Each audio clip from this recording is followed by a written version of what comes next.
I'm Logan Crawford, and right now on Spotlight, we explore a powerful and raw journey through mental struggles and personal redemption with David Summers, author of a powerful book. It is called Walking Between Raindrops, Memes of Heaven and Hell. This unique memoir and poetry collection delves into his battle with depression, suicide, and the manic adventures that helped him cope. Through eloquent storytelling, the author uncovers the deep impact of trauma, religion, and personal transformation. We're delighted to have this very talented author join us here today on Spotlight. We thank the team at Atticus Publishing for helping us put him in the spotlight today. And we ask viewers like you to support authors like him by subscribing to our channel and by purchasing his remarkable book. The links are below this interview. Doctor, thank you so much for joining us here today on Spotlight. Well, thank you, Logan. I'm deeply honored to be with you, and I looked at most of your videos, and I can't say but you kind of stand out from all the rest. Well, I appreciate that, Thanks for sir. having me. Thanks. And your book stands out from all the rest as well. It's written from the heart, from personal experience, of course. What made you decide to share your story? Uh, it was one of these things where you just have to get it out. I had reconciled with my dad, my father, who's a Pentecostal preacher, and we had finally found a common pathway that we could both walk together on. And it was right before he died. And right after he died, I decided to kind of write the story. Walking between raindrops, what do you mean by that? It's an old Navajo saying. It means that you got to you're compelled to get out there, but you don't want to get too wet. Yeah. It's it's what it says. It's kind of like when you walk out on your driveway, you try to miss the puddles that they're out there, and so Gotcha. So it's kind of like the uh, balancing act of life, trying yeah, to yeah. avoid getting rained on when you can, or stepping in that puddle and getting into the big mess.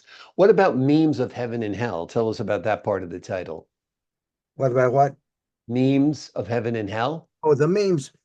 I really made a study of the way memory.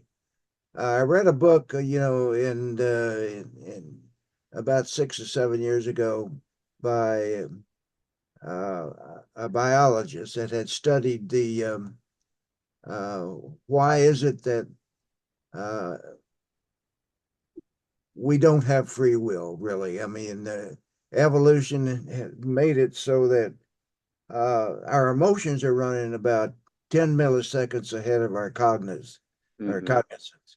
And so she wrote a whole book on that, and it just piqued my interest. And I just couldn't put her. I had studied Freud and uh, Carl Jung back in the early days of their writings, but this one really set me off to.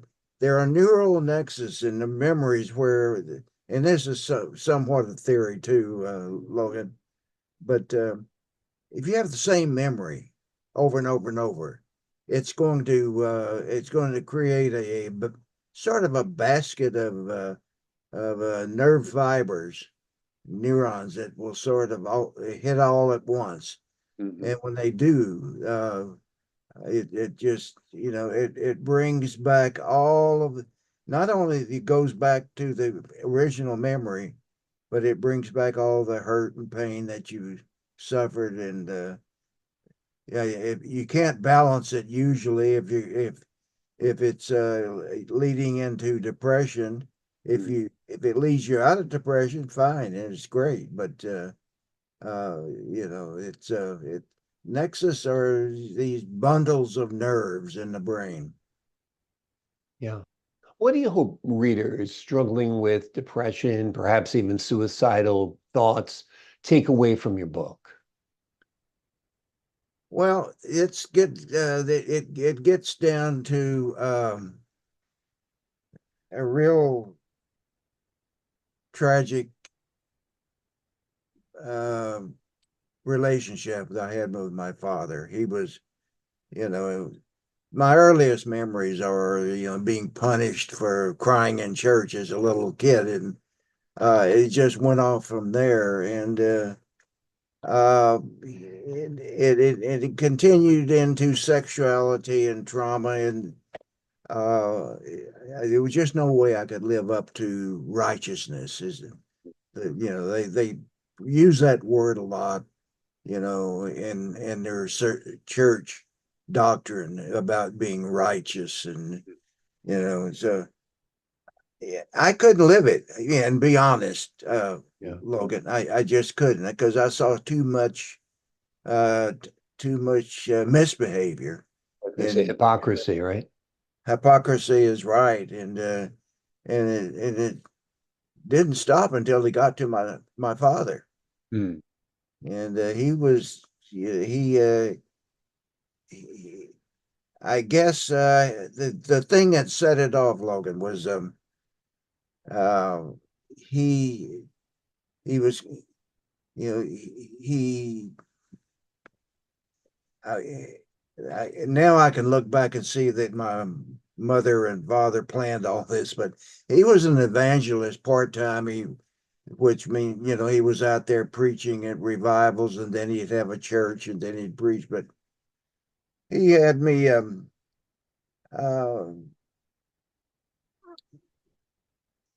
he had me join him in a revival meeting that he had scheduled out in East Texas, and it was one of those things where there's only one bed, and he started talking to me and asking me had I ever masturbated and things like that, and I couldn't do anything except just confess, just Mm. like you confess to God if somebody says something like that, and he gave me he said, the thing that stayed with me.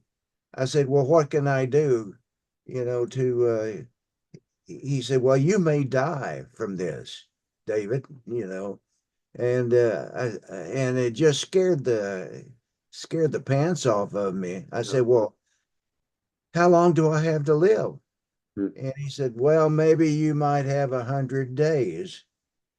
Well, Logan, I took each day at a time from there on out, from that 100 days, and lived each one. And each day I could say, well, I survived that day, Yeah. and took them in that order. But it just was so traumatizing Yeah. and so disparaging that it was there was just no way I could live. All my little buddies went to movies and things, and I couldn't go. And even in up in junior high, I couldn't take my little girlfriend to the dance because dancing was prohibited Mm. in the church. And it just, when I got to be a teenager, I just basically gave up on living the behavior that I was expected to. And it's funny though, I had two brothers and a sister, and they all lived it. And, they bought into it.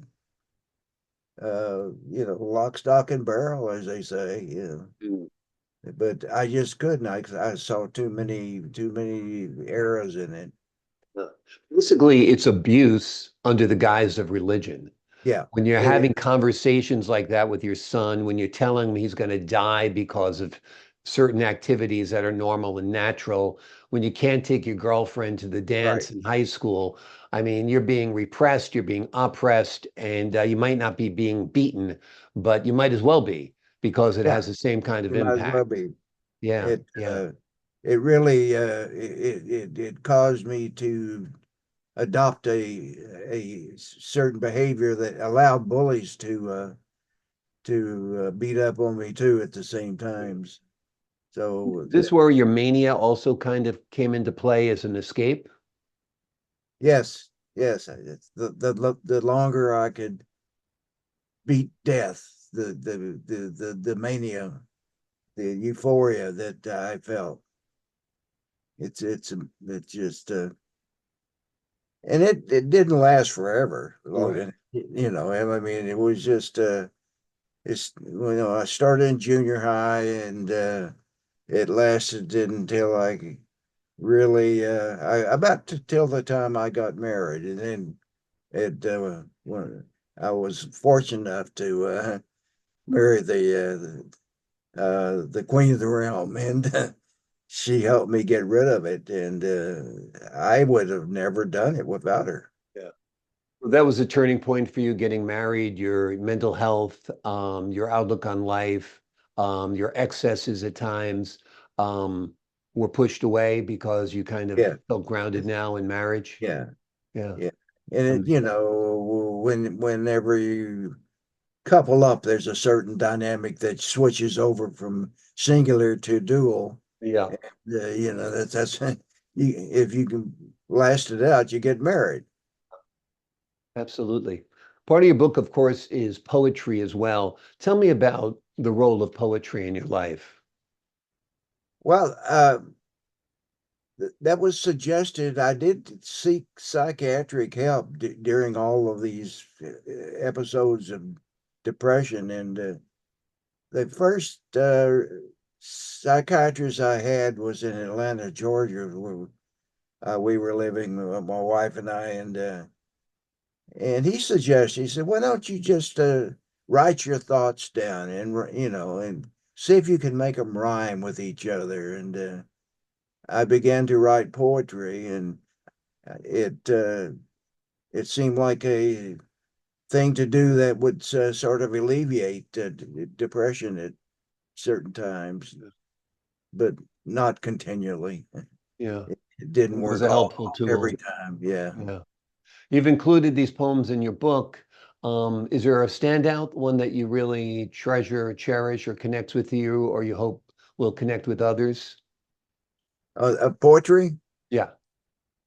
I think the one I wrote, that I forget that, what I think it was "Oh Woman," not older woman, but "Oh Oh, Woman," woman. Yep. and it was written, as sort of reflecting back on my on really my salvation was my wife. Mm, amazing.